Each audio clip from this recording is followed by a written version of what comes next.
दोस्तों, ये तो हम सभी जानते हैं कि डॉक्टर बी.आर. अम्बेडकर भारतीय संविधान के मुख्य वास्तुकार और सामाजिक न्याय के समर्थक थे।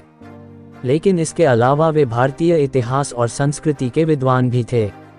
उन्हें विभिन्न त्योहारों की उत्पत्ति और अर्थों में गहरी रुचि थी, विशेषकर उन त्योहारों में जो भारत में उत्पीड़ित और हाशिए पर रहने वाले समुदायों द्वारा मनाए जाते थे। ऐसा ही एक त्योहार दिवाली या दीपावली था, जिसे रोशनी का त्योहार भी कहा जाता है, जो भारत और दुनिया भर में हिंदू, बौद्ध, जैन और सिखों द्वारा मनाया जाता है। दोस्तों, इस वीडियो में हम आपको बताएंगे कि डॉक्टर अंबेडकर के मुताबिक दिवाली त्योहार का वास्तविक अर्थ क्या था और इसे मनाने का मूल कारण क्या था।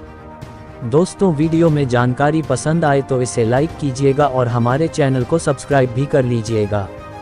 दोस्तों, डॉक्टर अंबेडकर ने तर्क दिया था कि दिवाली मूल रूप से एक हिंदू त्योहार नहीं था, बल्कि एक बौद्ध त्योहार था, जो महान मौर्य सम्राट राजा अशोक द्वारा 84,000 स्तूपों के पूरा होने की याद दिलाता है, जिन्होंने कलिंग युद्ध के बाद बौद्ध धर्म अपनाया था।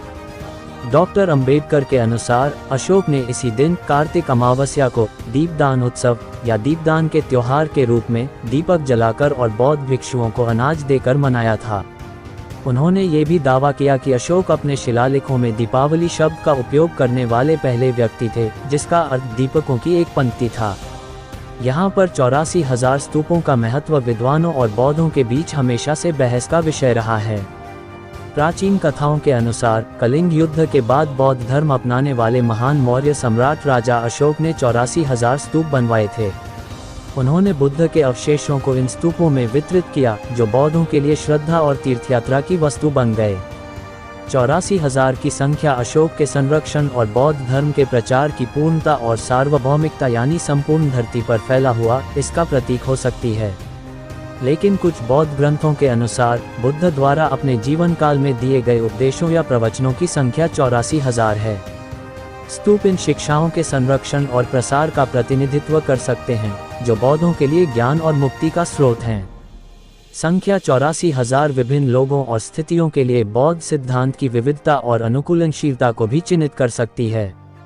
लेकिन कुछ प्राचीन भारतीय ब्रह्मांड विज्ञान और तत्वमीमांसा यानी मेटाफिजिक्स के अनुसार 84,007, जो कि प्राचीन काल में ब्रह्मांड में ज्ञात ग्रहों की संख्या थी, और 12, जो कि चंद्रमा द्वारा पृथ्वी की परिक्रमा पूरी करने के लिए एक वर्ष में महीनों की संख्या का गुणनफल है।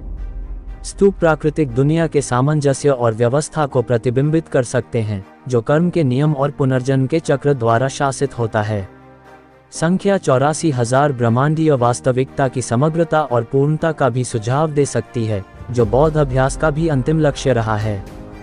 डॉक्टर अंबेडकर ने अपने तर्कों को विभिन्न स्रोतों पर आधारित किया, जैसे प्राचीन बौद्ध ग्रंथ, अशोक के शिलालेख, चीनी तीर्थयात्रियों के लेख और प्राचीन अध्ययनों के साक्ष्य से। उनके तर्कों का समर्थन प्रसिद्ध साहित्यकार राहुल सांकृत्यायन जैसे आधुनिक विद्वान ने भी किया। राहुल सांकृत्यायन ने अपने साहित्य में बौद्ध चैत्य, विहार और स्तूप के 84,000 स्थलों के निर्माण की चर्चा की। कहा जाता है कि निर्माण पूरा होने के बाद राजा अशोक ने इसी दिन कार्तिक अमावस्या को दीपदान उत्सव के रूप में मनाया था। इसे दीप या दीपक जलाकर और बुद्ध भिक्षुओं को दाना या अनाज देकर चिन्हित किया गया था। बाद में प्रख्यात लेखक डॉक्टर विजय कुमार त्रिशरण ने भी तर्क दिया कि दीपदान उत्सव, जो अब दिवाली के रूप में लोकप्रिय है, वास्तव में मूल निवासियों का त्योहार था, जो बौद्ध थे। उनका कहना है कि ब्राह्मणवादी ताकतों ने त्योहार को अपने कब्जे में ले लिया, जिससे बौद्ध विचारधारा कम हो गई। उदाहरण के लिए 84,000 बौद्ध उपदेशों को 84,000 योनियों में बदल दिया गया, जो दीपदान उत्सव को ब्राह्मणीकृत करने के कई तरीकों में से एक था, जिसने राजा अशोक की बौद्ध विरासत का मुकाबला करने के लिए मिथकों के माध्यम से दिवाली का आविष्कार करने में मदद की। डॉक्टर अंबेडकर ने उन हिंदू मिथकों को चुनौती दी जो दिवाली को राम की अयोध्या वापसी या कृष्ण द्वारा नरकासुर के वध या धन की देवी लक्ष्मी की पूजा से जोड़ते हैं। उन्होंने कहा कि ये मिथक ब्राह्मणवादी ताकतों द्वारा बौद्ध त्योहार को हथियाने और इसके मूल महत्व को मिटाने के लिए गढ़े गए थे। डॉक्टर अंबेडकर ने दिवाली और दीपदान उत्सव की प्रथाओं के बीच अंतर भी बताया। उन्होंने कहा कि जहां दिवाली में पटाखों का उपयोग, जुआ और मूर्ति पूजा शामिल थी, वहीं दीपदान उत्सव एक सरल और शांत उत्सव था, जो दीपक जलाने, अनाज दान करने और बौद्ध शिक्षाओं के पाठ पर केंद्रित था। उन्होंने कहा कि दिवाली शोर, प्रदूषण और शोषण का त्योहार है, जबकि दीपदान उत्सव शांति, पवित्रता और करुणा का त्योहार है। उन्होंने अपने अनुयायियों से, जिन्होंने 1956 में बौद्ध धर्म अपना लिया था, दीपदान उत्सव की मूल भावना को पुनर्जीवित करने और दिवाली के विकृत संस्करण को अस्वीकार करने का आग्रह किया। दोस्तों, दिवाली त्योहार की उत्पत्ति पर डॉक्टर अंबेडकर के विचार मुख्यधारा के समाज द्वारा व्यापक रूप से ज्ञात या स्वीकार करने वाले नहीं हैं, लेकिन उनके विचार भारतीय संस्कृति के विवादित और जटिल इतिहास को समझने के लिए भी महत्वपूर्ण हैं। उनके विचार एक ऐसे समाज के उनके दृष्टिकोण को भी दर्शाते हैं जो जाति, पंथ और अंधविश्वास से मुक्त हो और तर्कसंगतता, समानता और भाईचारे पर आधारित हों।